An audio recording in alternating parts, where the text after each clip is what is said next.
Sa buhay ng mahirap ay gayon din, lalo pat kay dami mong mga utang.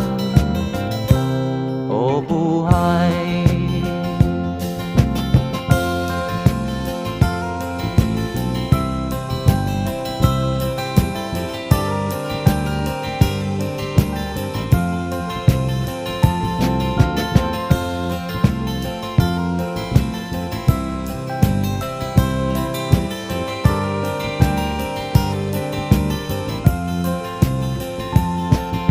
kaya ang dapat nating gawin, maglibang-libang at ating limutin.